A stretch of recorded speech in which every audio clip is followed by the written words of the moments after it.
Okay, so we're going to begin. We have a number of questions that have come in by text and by email, some new questions, as well as a follow-up to last week. So I'm going to begin with a follow-up question to something we discussed last week, and then I'm going to move on to the new questions. And when we finish with the questions that have come in, feel free to send in any more. And like last week, if you come up with a question in the middle, instead of speaking up, just use the chat, which is here on the side. And I'll start it now so you can see it will pop up. There's a chat button, and you can write any questions. Okay.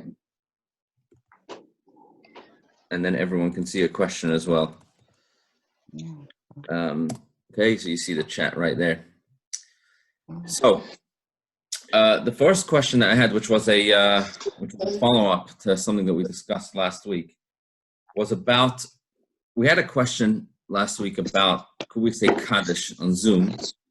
And that led into a broader discussion about when is Halacha able to be compromised and when can it not be compromised? And the broader question was this, that we see that in our times and for our specific unique circumstances now, there are many Rabbanim, there are many rabbis who are giving many heterim, who are saying that many things are allowed that supposedly, and up until now we thought were not allowed. And all of a sudden, we're doing things differently than we've been doing previously. And it's being explained, well, the situation is different, therefore, certain things are being allowed. And that's what led to the question that if that's the case, why can't it be allowed to say Kaddish on Zoom?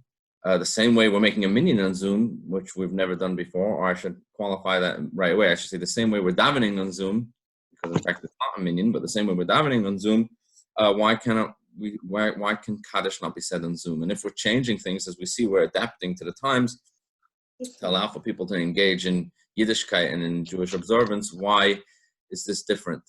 And last week I just answered very to the point, and I said that, you know, if we would allow that to happen, then in effect it wouldn't be Kaddish at all. It would just be meaningless, because Kaddish by definition has to be said with a minyan, and on Zoom there is no minyan, because a minyan doesn't work virtually. Therefore, you wouldn't be saying Kaddish, and you wouldn't have all of the spiritual properties that Kaddish has when it's said. And the question that was asked as a follow-up to that and requires more explanation then is, so what then are the parameters? Which things yes and which things no? When are we allowed to bend the rules and when are we not allowed to bend the rules? Or as someone called me the other day and said he believes that in our times we really need to focus more on relaxing the rules, and that's the only way for things to go. So I want to speak about that for a few minutes and to explain. When it comes to Halacha, and when it comes to Jewish law, Halacha is a system. It's a system of law like any other system of law, except that it's a divine system of law. But as with any system, there are rules and of how the system works. It's like a game that has rules of how to play the game. So long as you're within the rules, then you're part of the game. The minute you're not following the rules, then you're not in the game at all, and you may as well play a different game. And therefore, when it comes to the conversation of halacha and changing halacha or anything like that, we have to understand that there's going to be a difference between things which are a biblical mitzvah or things which are a rabbinic ordinance, going all the way down to things which are only a custom. And in the tradition and in Jewish life and Jewish observance as it's known today, there are many things that we do which, believe it or not, are only custom. And nevertheless, because Jewish people love our traditions and we love our customs, we treat them almost as though they were of biblical mandate, when in fact, if we study the sources, we find out that they are really only a custom. The same thing is, there are many things that are only of rabbinic ordinance, but we give them the same respect and honor as we should, as though they were of biblical command. For example, we all just came from Pesach and we drank 4 cups of wine. But the Torah doesn't tell us we have to drink 4 cups of wine. That's a rabbinic injunction. The Torah tells us the mitzvah of Pesach is to eat matzah and eat maror, and to tell some of the story of the Exodus.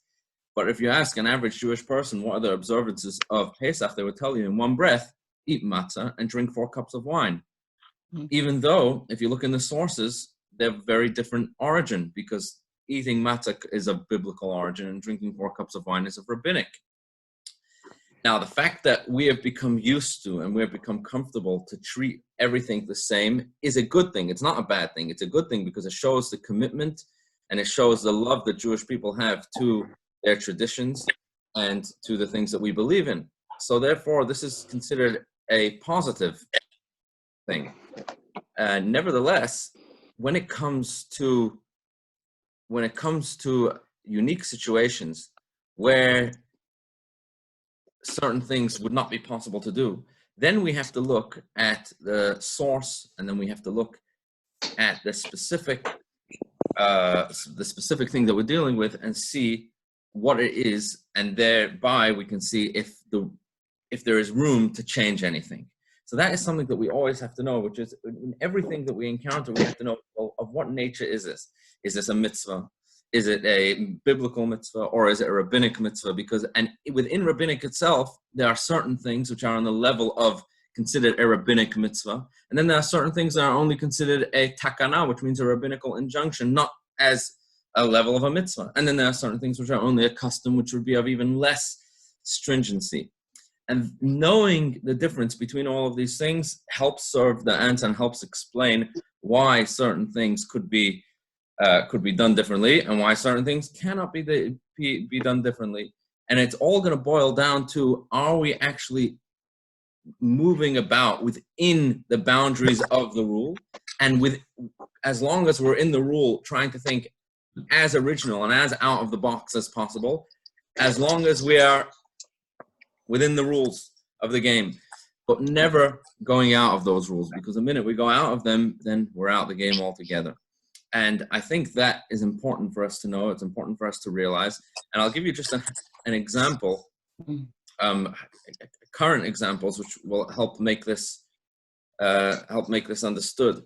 So one of the things that people were talking about was, or let's think the specific question that was on hand: davening on Zoom, but not saying Kaddish on Zoom.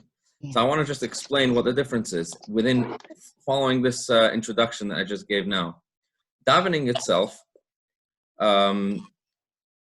is something which, when you look at the source of it, could be done privately and could be done with a minyan. It's advised and it's encouraged and it's considered a great merit to daven with a minyan. However, we know Jewish law itself tells us that life and death overrides everything, overrides all the rules of the Torah apart from 3, and definitely overrides the idea of davening with a minyan, which, by the way, isn't a biblical commandment. It's only a rabbinical injunction to daven with a minyan. And therefore, when we're not able to daven with a minyan for help because of a life and death question, not only would we be able to override it if it was a rabbinical injunction, even if it was a biblical mitzvah to daven with a minyan, we still would cancel the minyanim, because our health and safety comes before that. And that is why we can still continue to daven privately at home. Now, the whole idea of getting together on Zoom to daven is not to create a minyan, because, like I said, a minyan by definition means when there are 10 people in the same room, in the same space, and you do not have that online. Even if you have 1,000 people on your Zoom meeting, you won't have a minyan. What is the benefit of davening together? We just have to remember the benefit is it's a boost to your day. It's a boost to your daily spirituality. It helps people to do the right thing, and it encourages people to put on their tefillin and to daven at all when they know that other people are doing it. So as long as we keep in mind that this is not actually, in fact, this is not a minyan. Why? And it's very clear that it's not, because we're not allowed to make a minyan now, because it would be, because the same Torah that tells us to daven with a minyan on a usual day tells us that when there is a health and safety concern, we should not do so. So that explains why we can still get together to daven together when we're all sitting in front of a computer screen. But from the legal halachic perspective, we are each davening individually. We are each davening via chiddush, and it would be exactly the same as if the computer was open or closed. And that is why we still cannot say any of the things that we would say if there was a minyan, because that would actually be creating a new rule which doesn't exist. That would be out of the box. That would be out of the rules altogether, and it wouldn't be a minyan. It wouldn't have any value. It wouldn't have any validity whatsoever. So that is about that. But I want to. The main point of all of this whole discussion, going back to the central idea, is which things could be changed, which things could be adapted, and which things cannot be adapted. It depends what the source of those things are. Something which is a biblical mitzvah will never be able to be changed or adapted or amended in any way whatsoever. Something I don't. I'm going to ask if you have background noise. Mute. Let me mute everyone. Okay, I've just muted everyone, and if you want to speak up, feel free to unmute yourself, because there was a lot of background noise. So as I was saying, just to end this point, the Torah and the halachic structure is a very the words I like to use is that halacha has a very healthy immune system, which means there is a very, very healthy structure of what is allowed, what isn't allowed, when it is allowed, and when isn't it allowed. And so long as you're following the rules and you're within the structure, then yes, when there is a specific situation like now, you have to use original thinking to try and adapt and to try and allow for as much of our religious life to continue as much as possible. However, that has to be all within the rules and without changing the structure whatsoever. I see we have a question on this point. David, I see you have a question. I'm going to ask if you can jot down your question, unless is it directly about this point? Yes, it is. Okay, and can I speak it instead of trying to write it down? Right. Can I take this subject? It is the same subject, a little bit further. Do you remember I mentioned to you the other day an article in the Jewish Chronicle by Jonathan Romain, the Reform Rabbi? I never got around to sending it to you, but can I quickly quote from it now? Right. From him. The current crisis has demanded that faith groups either collapse into passivity or respond in creative ways. We have been yanked back to the essence of faith. What counts is not the rule book, but what helps people. And then there's an example which I believe comes from reform practice. Among the most dramatic reforms has been redefining who is Jewish. Previously, one was born Jewish if one had a Jewish mother, but in an age of gender equality, this no longer makes sense. Jewish status can now be inherited from either parent. And I think he's quoting from, the liberals, taking it even further. Liberal rabbis have tried to make sure that synagogue doors are open to all those in the above situations, whatever they are. Religious rules have changed to accommodate them, such as marriage ceremonies for gay couples or female rabbis leading congregations. Now that takes you the whole way, which I know you can't possibly agree with, but can you just comment? Yes, I can comment, and my general comment to that would be that we have to look at Jewish history, which will give us an answer to this question. And without wanting to belittle or to speak negatively about another group or about another rabbi, I would say look at Jewish history and you'll have the answer to that question, and you'll have an answer to that way of thinking. Which is as follows. If all rules can be bent and if no rules have any validity, then the whole thing will cease to exist in a generation or two or three. And that is true of any group in Jewish history that tried to essentially change the rules and change the essential rules. After a few generations, there was nothing left of them. They're only available in your encyclopedia. They don't exist in practice. And the same is the, one second, let me just finish. And therefore, go on. If we want, so take for example, Shabbos. Someone asked me before, the way to maintain, someone asked me the question this way, wouldn't it be better for Shabbos if we can have a Zoom Shabbos meal like that we can all celebrate Shabbos together? And what I answered them was that in fact, if you're going to do that, you are going to rip Shabbos out of your event. It won't be Shabbos anymore. It by definition will not be Shabbos, and therefore the whole thing will begin to will begin to disappear.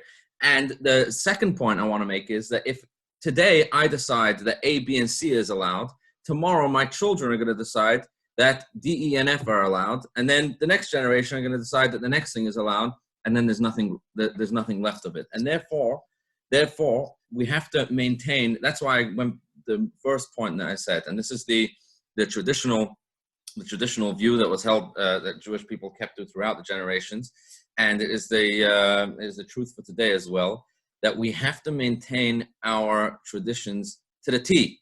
We cannot change them at all. We have to be able to, within those boundaries, to be able to make them available as much as possible. And yes, I agree with the fact that we have to make Yiddishkeit as available as possible and to help people within this situation, which is a definitely a very difficult situation. But if you're going to touch the fundamentals, you're actually destroying the whole thing from within. And sooner or later, there'll be nothing left to it. So I'm gonna leave it with that, and okay. I can come back later to this point if we need. But for now, I'll leave it with that. Thank you. Okay. The next question that came in was the issue of resolving the idea of conflict of the conflict of freedom of choice and not knowing everything in advance, predetermined outcome. This is a massive, massive question, and really cannot be dealt with in full in such a way. But I'll make a few points which are given in traditional points are given by the Rambam. Mainly, Maimonides talks about this a lot. And I'll tell you what he says. And as King Solomon says very wisely, he says, "Ten l'chacham v'yech kamed," which means talk to a wise man and let them enhance that wisdom. It means you have a kernel of wisdom, and then you think about it more on your own and see what you can come up with to try and develop that idea itself, even though it's clear that we won't be able to address the whole thing in full. But let me give you the main points first. Let me first explain the question the way the question should really be asked, then we can give the answer. So the question is really can be asked in a number of ways, and the conflict is like this. If we say, and we do say, we believe in a few truths in our faith. One of the truths that we believe in is that each individual is given freedom of choice. We can decide to do good or to do bad. We also say that Hashem knows the future. Now, if he knows what I'm going to do tomorrow, that obviously means that I don't have choice to make a decision tomorrow, because he already knows what I'm going to do. So that seems to rob me of my freedom of choice. That is the question. That's asked. So the Rambam divides it into two. The Rambam divides the answer into two, and he says like this. He says, when addressing this issue, you have to understand that there are going to be levels of understanding. There will be a certain element of the answer that everyone can understand and appreciate, and then there will be a deeper level to the question, which will require a deeper answer, which will be difficult to understand. And the Rambam himself says, you should know that when it comes to the ultimate explanation of this question, in his words, he says, Ein koyach b'pela amrei. There is no words to be able to express it, to be able to explain it, and it's not something that can be logically understood ultimately when we ask the ultimate question. However, he does qualify that, and he says that the question that is usually asked by most people is not the ultimate question, which is the one that we just said now, and that one could very easily be answered, and in a number of ways. And I'm going to give you one of them. One of the simple explanation to this is that knowing what's going to happen tomorrow doesn't take away from the freedom of choice of the one who is doing whatever it has to be tomorrow. For example, if you have a very good friend and you know exactly what they like to eat for breakfast, and you've known them for years, and you've known that for their whole life, every day they eat a piece of toast with butter on it for breakfast. They've been doing that for the past 50 years. So you know 100% that tomorrow they're going to do exactly the same thing. Does that in any way take away their freedom of choice the next day? You can say today, without any question, you say, I'm telling you, I know that tomorrow they're going to eat this and this for breakfast. That doesn't in any way take away their freedom of choice. Why? Because your knowledge of what they're going to do doesn't in any way impact their decision. The choice is still theirs. You happen to know them so well, so you know in advance what they are going to do themselves. In a similar way, the Rambam says because God knows all of his creation, so he knows what they're going to decide. He knows what we're going to decide, and therefore he can know in advance what we are going to decide. But ultimately, it's true to say that it's our choice that's creating his knowledge, not his knowledge creating our choice. And it's only that he has knowledge of our choice in advance. Just like the good friend that you know before he eats tomorrow what he's going to eat. Another more modern example for this would be if you're flying in a helicopter and you can see the traffic on the road. You can see that there's a driver who's driving very unsafely. He's speeding, or maybe he's not even speeding, but the driver doesn't necessarily see that there's a pedestrian walking on the street. And you can measure that based on the speed that the driver is going, he's going to knock into that pedestrian. The reason why you can see this is because you're standing higher. So you can, in a sense, you can see the future now. The driver didn't actually, there was no impact yet. The driver didn't bump into the pedestrian. So your knowledge now in no way is manipulating that driver, in no way is causing him to speed, in no way is deciding what's going to happen. But you can see now what's going to happen in 5 seconds. Why? Because you are living slightly higher, you're slightly elevated, and therefore you have more of a view. And that is a good example for the concept of God knowing the future now. Because this whole thing only works if we say that God knows the past, the present, and the future now already. That means he's not limited by the time that we are now. And since he's not limited by the time that we're now, and he kind of has a video camera that's not just playing what happened yesterday, but he has a video camera of what's going to happen tomorrow. Now, who's playing in that video camera? We're the players. So we are the ones who are deciding what's going to be on the screen. It so happens to be that he's able to watch the video in advance. Because he's able to watch it in advance, so he knows now what I'm going to do tomorrow. But his knowledge now doesn't impact my choice tomorrow. It's the other way around. My choice tomorrow is what has created his knowledge. That is the way that is the simple explanation of it. I don't know if you can say call it simple, but it's the basic level of explanation of it, the way the Rambam says. But then you have to remember, he does say that ultimately this doesn't serve as an ultimate explanation. He says because ultimately we believe that not only is everything known in advance, but we believe about things being predetermined in advance. So this explanation that's given does explain the concept of God knowing in advance. When we say, for example, we say in Ethics of Our Fathers, Hakol Tzafui, everything is known in advance, yet freedom of choice is given. And on a basic level, that's what creates this question. So we've answered that question. That isn't so difficult because we've explained how you can know something in advance and that in no way impacts the choice of whoever's playing the game. However, once we start going into things being predetermined, then it gets a bit more tricky. And that's when you have to also divide different type of things. And also you're going to have to come back to the Rambam, who quite clearly says that the ultimate explanation of this is not something that can be expressed in any way and not something that can be logically explained. And he says as follows, but he makes it, you have to be able to divide it, because he says when we talk about things being predetermined, Yiddishkeit does not believe that everything is predetermined. Yiddishkeit believes that 99% of things are not predetermined, actually. 99% of things that exist here on earth depend on our freedom of choice. And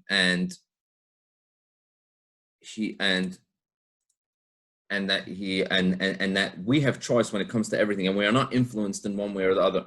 The one and only thing that we don't have freedom, the one and only thing that we have freedom of choice. Let me say that again. The Rambam says everything is predetermined. All of life is predetermined, besides for our moral choices. What he calls Hakol b'dei Shamayim, as the Talmud says, Hakol b'dei Shamayim chutz mi'yirei Shamayim. Everything is in the hands of heaven, besides for the fear of heaven, which means everything in life. So, which family I was born in, I was born into, where I live. I mean, these are things, who I'm going to meet, who I'm going to bump into, the things that are going to happen to me in life, the events that I'm going to experience. These things are not in my choice. These things happen to me because Hashem has a plan, and he wants me to be in a certain place at a certain time. So these things, indeed, I don't have a choice. What my choice is when it comes to my moral reaction to any given situation.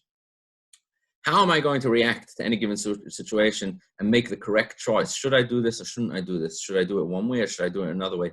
That is going to be where freedom of choice is given. So we have to be able to limit and say, when we talk about everything being predetermined, we mean everything apart from your moral choices. So that's one point to the answer. And finally, and this will be the last point, which is what the Rambam says, that even with that, still it gets a bit iffy because there are many things that are very intertwined. You have certain things where the events of my life are very much dependent on my choices, on my moral choices. So then you can ask the question, well, what about those events of life that are only a result of my moral choices? What do we say then? How do we balance the freedom of choice and the fact that it is predetermined? And that's where the Rambam says, he says these words. He says, you should know two things. He says, you should know that it is 100% true that we have freedom of choice. And it's at the same time, it's 100% true that it is all known in advance. And both of them are 100% true at the same time. And you're not going to be able to understand it.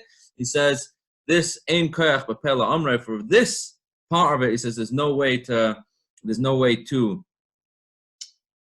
express the correct answer. And the reason why there's no way to express the correct answer, that itself he gives a logical explanation for. He says, because logically we know that Hashem, who is the creator of all existence, is not bound by our rules of logic, and therefore he operates on a super rational level. And since Hashem operates on a super rational level, therefore it could work out that everything could be predetermined, and you can have freedom of choice at the same time. We cannot understand it. He says, yes, of course, we cannot understand it because our seichel is limited. We are limited human beings. But Hashem, who is unlimited, Hashem, who is not bound by the rules of nature, by the rules of logic, he can operate both of these two at the same time, and there's no contradiction at all. You can't understand it. You're not supposed to. So I'm going to leave that.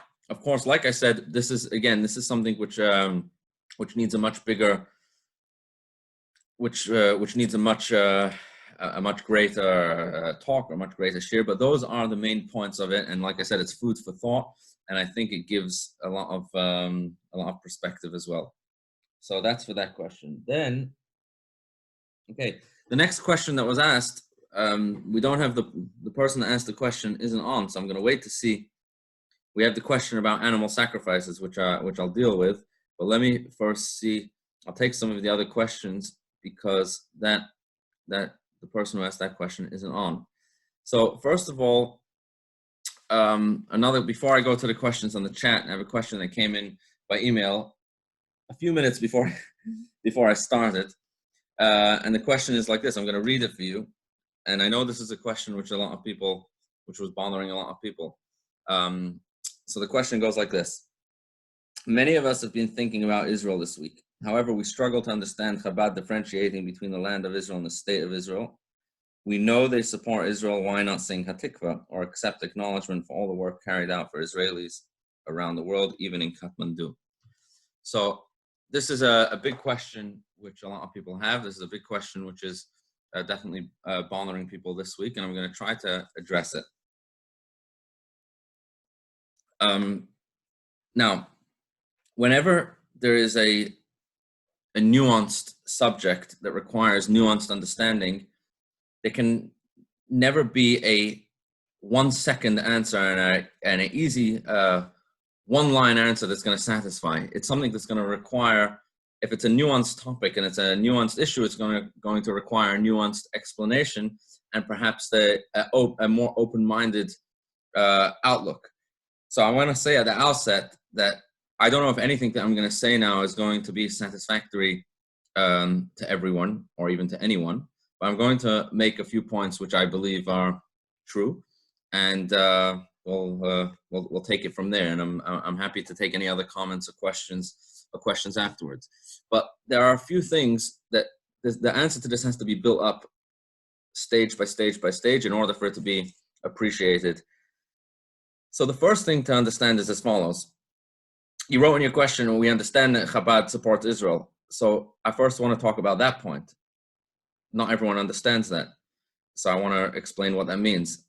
Yes, Chabad supports Israel. Chabad supports Israel begashmis and beruchnis, both physically and spiritually. That means both when it comes to welfare and when it comes to education, when it comes to money, and when it comes to serving in the army, or when it comes to anything like that, we support 100%. The same thing is when it comes to spiritual support. Chabad has more than 300 centers in Israel supporting the Israeli public and the Israeli population, and offers its support and its spiritual support to both the citizens and also on a government level and in the army level as chaplains, and in every area you can possibly have. Chabad is there supporting and giving its fullest support. When I talk about monetary support, it should be pointed out that the first international charity that was ever set up to support Jewish people living in Israel was set up by Chabad. More than 200 years ago this was, when Chabad was still in Russia. It set up a charity, an international charity, which still exists till today, to support poor people living in Israel. When we talk about Aliyah and supporting the Aliyah to Israel, the same thing is, throughout the generations, there have been Chabad Hasidim that have made Aliyah. In our times, in the 1970s, the Rebbe sent 35 families, young newlywed couples, to move to Israel to show his support for the Aliyah to Israel, and that these couples should go there and live there and settle there. And at the same time, he sent a personal check of $10,000. This is in the 1970s, to be delivered to Yitzhak Rabin, who was then the prime minister of Israel, to show his support and to tell him that he can make whatever use he needs of that money. So this is just for context. When you talk about does Chabad support Israel or not, that's not even a question. Then, of course, when it comes to serving in the army, Chabad Hasidim do serve in the army, although not before marriage. It's usually after they're married. The Chabad young men serve in the army. I can tell you later, maybe if we have time, I'll tell you some stories about my grandfather, through marriage, Chanshi's grandfather, who today lives in Moshav Avital. Some stories of when he served he served both in the 6-Day War and in the Yom Kippur War. And in fact, after the Yom Kippur War, he was actually called back for a few months to help what they call Zihui Chalalim, I think it's called, but they had to identify the dead bodies, which was a very difficult job. And they specifically wanted the religious soldiers who they knew would have care and concern for that. So even though he was a father of 4 young children at the time, and his wife was pregnant with a 5th, he was called back to the army, and he went for another 3 weeks after serving there. But we can talk about that a bit later. I can give you the more details on that. But the point is, first of all, on the base level, one second. So in that way, there is full support.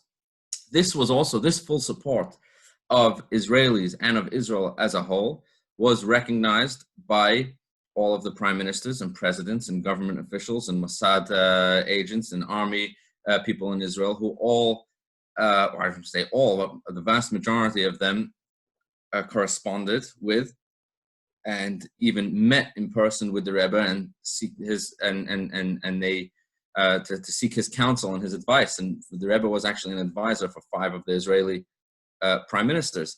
Prime Minister Begin actually came to New York and visited the Rebbe on his way to visiting Jimmy Carter for the peace talks. He stopped in New York to visit the Rebbe, and the meeting is on. There's a video documenting that meeting as well. So it's one thing is clear, and it has to be made clear on the outset that the Israeli prime ministers and government officials and presidents, they understood and appreciated Chabad support for Israel, and that's why they came to the Rebbe for advice, and that's why they had that respect in that way. And that is at the same time that they knew that in the Rebbe's shul there was no Israeli flag, and that in the Rebbe's shul they didn't say Hallel on Yom Ha'atzmaut, and in the Rebbe's school systems they wouldn't sing Hatikva. And at the same time, all of these Israeli prime ministers and presidents are coming to visit him and asking for his advice, not just about spiritual guidance, but literally his advice in running the country and how to deal with serious problems that were coming up.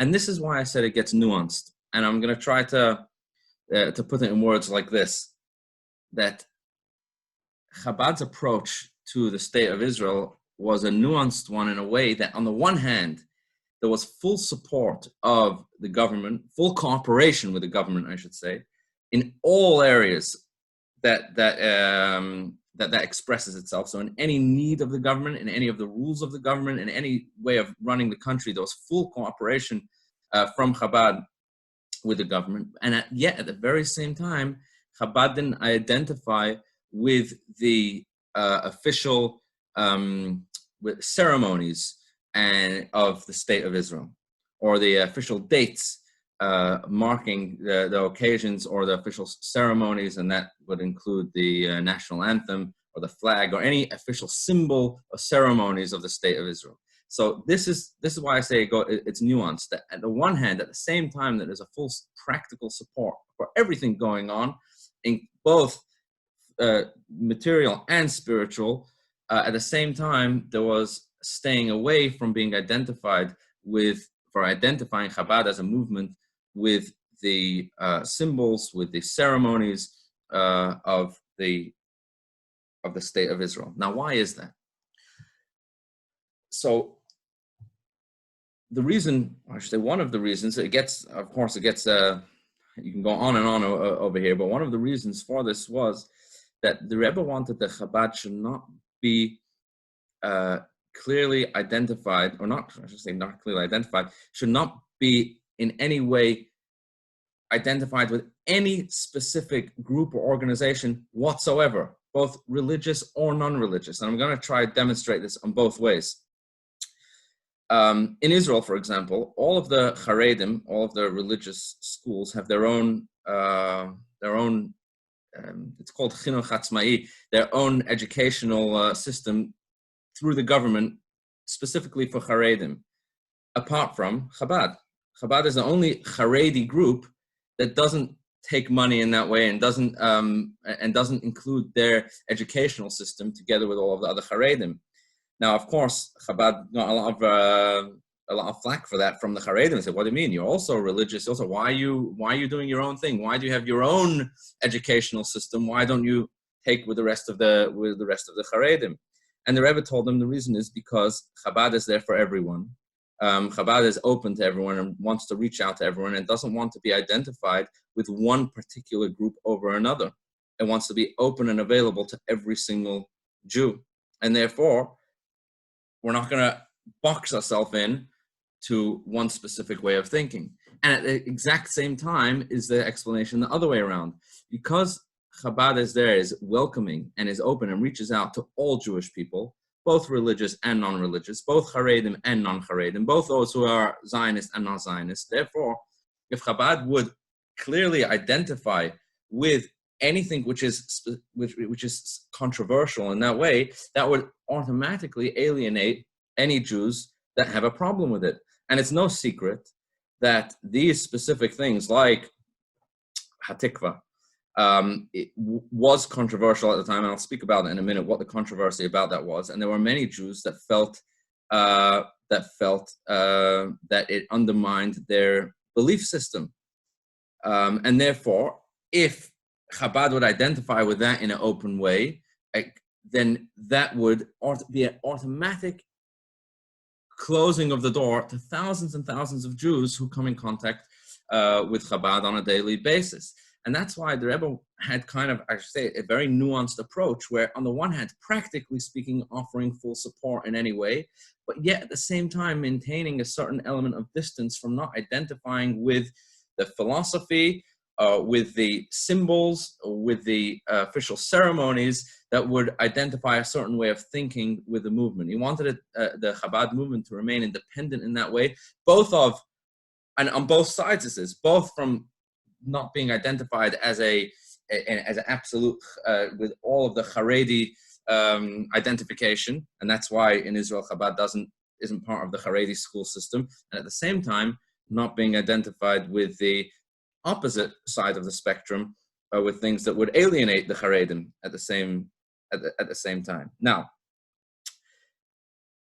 going on from this point, it's specifically this nuanced approach of never being clearly identified with one group or another that allowed Chabad to be so successful around the world and allowed Chabad to do all the work that it does around the world. And I'm going to give you specifically an example that is current now, that has very much to do with this. I don't know if you know, till today, there are thousands of Jews that live in Iran. There are thousands of Jews that live in other Arab countries as well that don't have open relationship with Israel and are not allowed to have any benefits from Israel in any way. I don't know if you know, who is it that supplies the Iranian Jews today all of their needs? Who is it? Which organization was supplying Russian Jews with many of their needs for years when they weren't able to do so directly through Israel? It was Chabad. It's Chabad today that supplies Iran with their matzahs for Pesach, the Sidurim, the Chumashim, and Moihel when they need a bris, and so on and so on. All of these things are only possible and would be impossible if Chabad would be an organization that was clearly identified as a Zionist organization. It would be impossible to help all of these Jews. It would be impossible to give. The only reason, and this was true of Chabad's work in Morocco, since Chabad was in Morocco since the 1950s. So now already Morocco is already easier and is better. But in Tunisia, there's still Chabad there till today. In these countries, it was only possible to reach out to thousands and thousands of Jews because there was officially Chabad wasn't a Zionist organization. And because of that is why we were able to help so many Jews in these places. Until today, the fact that there are thousands of Jews in Iran who have a connection to Yiddishkeit and to Judaism and their kosher food and their matzah and their machzorim and their sidurim and their talesim and the mezuzahs, that they are able to have that is only because there is no open identification, and Chabad doesn't openly identify as a Zionist group. So this is just another element to it, which is not so well known, and specifically so. This is not something that could be printed in newspapers because that would defeat the purpose, but that is a fact. And I've seen letters written about this already in the 1950s and the 1960s, explaining people why the Chabad's clear open connection with the state of Israel has to be done on a lower level than maybe would have even been wanted to for that reason. And again, that's at the same time that, practically speaking, Chabad is the first organization that is out there to help both Israel on a spiritual level, but also on a physical, material level, both on full cooperation with the government. So I'm hoping that these points are helpful and that they help explain some perspectives. Like I said in the beginning, I don't know if this is going to answer everyone. I don't know if this is going to answer anyone. And definitely on an emotional level, this might not help, but this offers perspective and it's food for thought. Let me just say, thank you very much. Let me say a few more points, because it's just something that I mentioned in passing. And this point I'm going to say now isn't necessarily particularly a Chabad issue. This is more all the religious people that have a problem with Hatikva specifically. If you're interested to know have an educated understanding on why that is, it's down to a religious issue, which was in the wording of it. And I honestly believe that if the wording would have been more accommodating for religious people, maybe it wouldn't have been done this way. Maybe the results would have been a bit differently. But in the wording of it, Jewish people let's back up a bit. Jewish people throughout the generations believed that what kept us going and the reason why we were able to maintain our identity as Jews, and the fact that we're still here to tell the tale, our single greatest koyach, our single greatest force that we have, is our faith in Hashem, our faith and trust in Hashem. And it was the religious Zionists, actually, at the time of the founding of the State of Israel, that were very upset I'm very upset is a smaller way of saying it, that in the Declaration of Independence and in the national anthem there was no mention of Hashem, and not only it wasn't by mistake that there was no mention of Hashem. If you look online, if you can Google it, there was a big fight about it. In the end, in the Declaration of Independence, they made a compromise. They said they'll write Tzur Yisrael. So Tzur Yisrael means the rock of Israel. And Ben Gurion said, you can understand the rock of Israel your way, I'll understand the rock of Israel my way. So I'll understand it just as physical, material strength. And because there is a verse that refers to God as Tzur Yisrael, the rock of Israel. So he said, for the religious Zionists, you can think that means God if you like. But it was very clear, and there was a big argument about it, to the extent that there was even there was a delay in signing the declaration, and because it was Erev Shabbos, they rushed it. But you can look online, you can see the whole history. But the religious Zionists at the time were very, very upset about that, because they felt that it actually was a stain on Jewish survival throughout the generations. Here you have the greatest thing, and this was coming from a Zionist perspective. Here you have the greatest miracle that happened to the Jewish people in our time, and everyone agrees that this is the greatest miracle, the fact that the Jewish people can have a safe place to live. How can you not recognize the greatest source that we have of our blessing, which is Hashem himself? And it was something which the religious Zionists took as an offense, and many other religious Jews took as an offense. And so really the question has to be flipped the other way. If that in the beginning of the founding of the state of Israel, the religious Jews were really thrown out the window, they were thrown under the bus, and they were told, you don't really have space over here. And it's only years later that the argument is coming the other way. Hey, why don't you accept it? Well, you have to go look at history and see what happened over there, and then you'll have the answer. But that isn't a specific Chabad issue. That's a much more general issue, which you can look online, and you can look about a lot about that. But what's the bottom line of this whole discussion? The bottom line of this whole discussion is, like I started in the beginning, practically speaking, we offer full support to Israel in both material, both spiritual, but also material. So when it comes to defense, when it comes to the army, when it comes to money, when it comes to settling the land, when it comes to cooperation with the government, there's absolute cooperation and support. And there's no greater, to my mind, there's no greater example, and there's no other religious organization or even non-religious organization that, as an organization, gives so much support, both materially and spiritually, as Chabad. And like I said, I think this demonstrates itself just by making a comparison. I don't know of any other religious group that had 5 prime ministers visit its leader. I don't know of any of the prime ministers of Israel stopping by in the UK to visit any of the chief rabbis of the UK to have a private meeting with them, even though in all the United Synagogues they say Hallel on Yom Ha'atzmaut.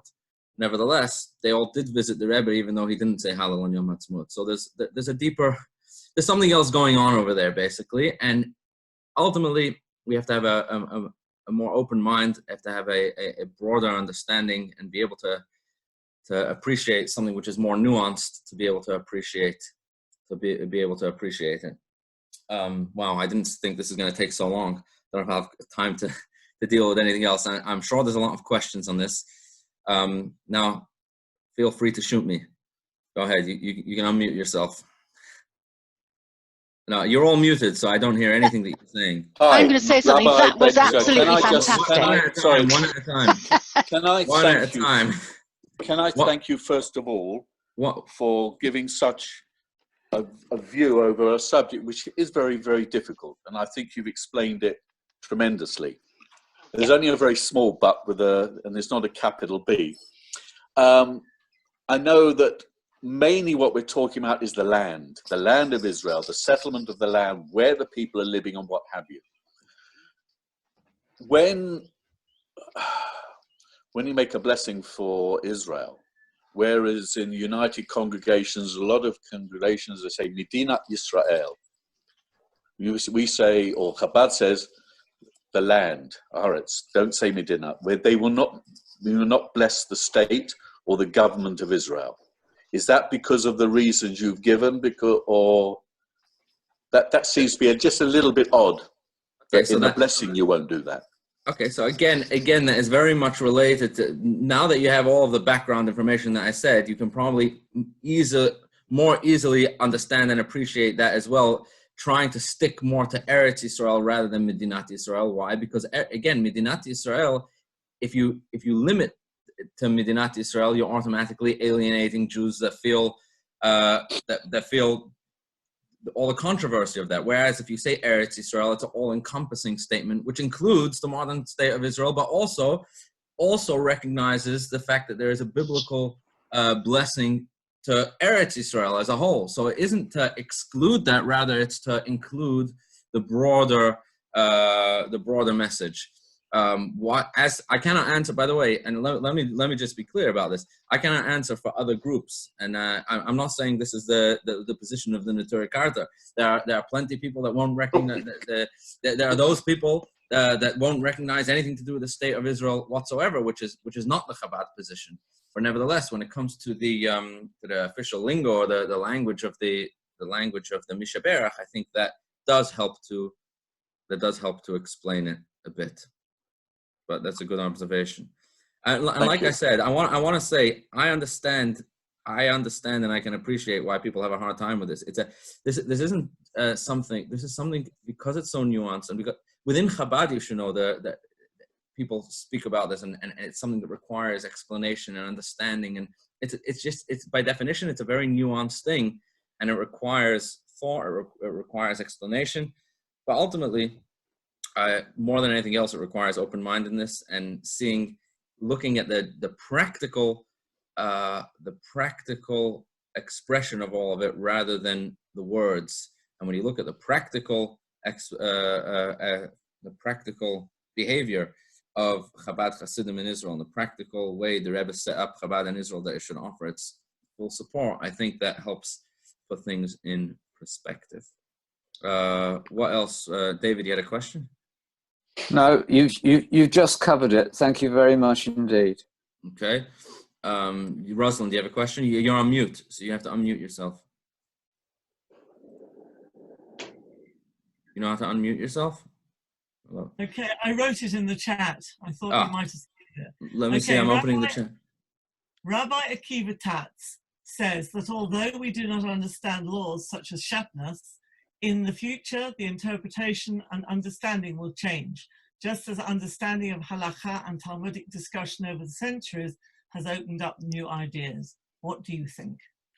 Rabbi Tatz is quoting a verse that says, Torah Chadasha Me'iti Tetze, that talks about the time to come, and says that in the time to come, Mashiach is going to be a teacher, besides for being a leader of the Jewish people and cause the ingathering of all of the exiles.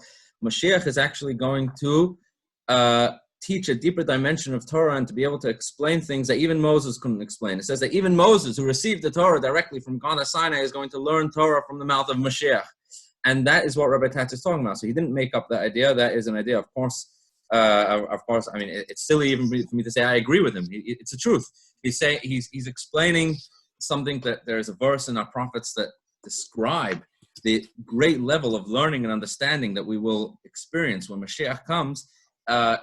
Describes it in a way that totally surpasses anything that we know until now. So whereas there are so many laws and so many things that we don't understand until now, when Mashiach comes, there will be extra interpretation offered, or extra understanding that will be offered. Yeah, you have a follow-up on that? But what he also said, which is what I found really fascinating, is that all the letters of Torah are all in one long continuous line with no spaces.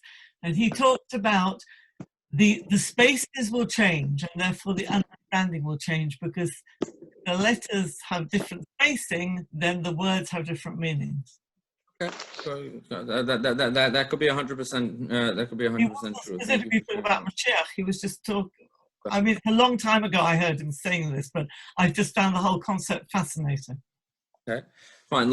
I see another question on the chat, which is very much connected to the point I was talking about Chabad and Israel, but it's slightly different, so I'm going to address that as well. And by the way, going back to Larry's point about the exact wording in the blessing for the state of Israel, this is very much connected to that as well. The question was, I'm wondering about Chabad take on Yom Ha'atzmaut, not in any political sense, but spiritually, is it considered to be part of progressive redemption? This question is very important about, is it progressive redemption? There's huge discussion. This is part of the, if you could say, part of the difference of opinion within religious groups between religious Zionists and religious non-Zionists. Okay, so this has nothing to do with the non-religious secular Zionism. This has to do with within religious Zionism, there were or still are two general schools of thought, and that is like this. There are those, so the religious Zionists that believe that Israel, that point, and they point to texts in the Talmud that talk about the future redemption coming in stages. It says kima, it's going to come slowly. It's going to come with one stage after the next. And if that's the case, then it's safe to assume, and even more than safe to assume, that the fact that the Jewish people can establish their own state in their own country and have their own sovereignty with their own army and such an economy, this is definitely a step in that direction. And that's why many shuls, when they do the blessing for the state of Israel, they say, besides for the difference of Midinat or Eretz, they have another three words. I don't know if you noticed. They say Reshit Smichat Gulatenu, right? You ever notice? Which, what does that mean in English? That means the beginning of the growth, I guess you could say, of our redemption, the beginning of the beginning stage of our redemption. Yet there are many shuls, even those that do say Midinat Yisrael, but they won't say those three words of Reshit Smichat Gulatenu, that's the beginning of the redemption. Why not? So the answer is that there is of course, like everything in Judaism, there's an argument about how we have to understand Mashiach's coming and what could be considered part of the future redemption and what isn't part of the future redemption. But ultimately, those who have been coming to my shurim at least will know that we very much, very strongly wave the flag of Maimonides. When it comes to Halacha, when it comes to Jewish law, Maimonides seems to be the unequivocal, have the last word on the vast majority of, he's considered such an authority that and especially when you have a subject where other authorities do not argue with him, then he's considered almost like holy of holies, that what he says is considered the last word. Now, it so happens to be when it comes to the descriptions of the time to come, Maimonides has two chapters about it. In his book of law, he writes two chapters about the world and the state of the world in the time to come. And he makes it very clear that he doesn't accept the view of the gradual progression of Mashiach's coming. So whereas that is an authentic view in the Talmud, there is such a view, and in the Talmud, in the Medrash, that talks about Mashiach coming in stages, nevertheless, in Halacha, as a halachic ruling, the way Maimonides codifies it, he says quite clearly, he says that when Mashiach is going to come, and that is going to be the beginning of the era of Mashiach. First, Mashiach has to arrive, and then everything can happen. Now, and he says very clearly, he says, not everything is going to happen overnight, but the beginning of the era of Mashiach will begin with Mashiach coming and the ingathering of the exiles that will have to be done by Mashiach.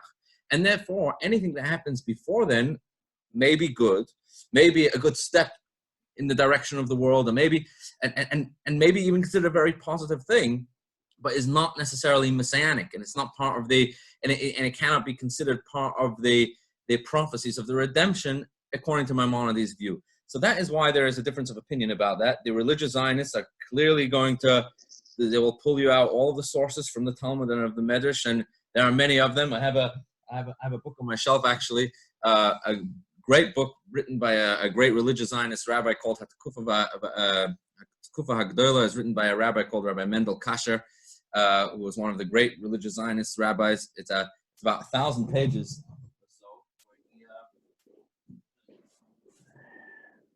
That book right there, Ha'Tekufa Hagdola, and he basically proves and describes and tries to explain why the founding of the state of Israel must be part of the biblical prophecies of the time to come. It's a great read, actually. I'll tell you how many pages it is. It's about 800 pages in here. But ultimately, that is one view. And then there's other views that rather stick with Maimonides and say that, yes, you have sources in the Talmud that can make a very strong case that which would seem to imply that events of the founding of the State of Israel are Messianic, but it seems to be from Maimonides. In order to be in the Messianic era, Mashiach first has to come. There has to be an ingathering of the Jewish people. There has to be the building of the Beis HaMikdash, and then everything from there. But once again, there are different views about that. But that would be the Chabad view. Definitely would stick with Maimonides. The Rebbe spoke about this very much, and it's interesting actually that in the same talk you can sometimes have. The Rebbe's position in Israel, like I said, was very nuanced, and at the same time, where he was so supportive of the government and of the army and of the victories of the wars and of settling the land. At the same time, sometimes in the same sentence, it bothered him so strongly that people could talk about our times as redemption. And the Rebbe said, how could it be if there's even one Jew being killed, if there's even one terrorist attack? That's not redemption. If there's even one person that's hurting, if there's even any pain and suffering, that's the furthest thing that you can that can be from redemption. And he said, Chas v'shalom, God, no way should we call that redemption. Redemption is a world of peace, a world of tranquility, a world where godliness is spread to the extent that totally takes over everything that there is. And that could be, in 1 minute he can say that, and at the very same sentence he could be encouraging the Israeli government and the Israeli people to settle the land and to not retreat from the land that was conquered during the army, and to explain that the fact that there was a victory, that the IDF had such a strong victory in the Yom Kippur War and in the 6 Day War. This was Hashem's miracles. So it's miracles, yes. Redemption, no. I think that would be the Chabad approach, both of everything when it comes to the state of Israel in general, and specifically when it comes to the wars and the victories. Miracles, yes. Redemption, not yet. We still yearn and pray for that. Now, I must say, I didn't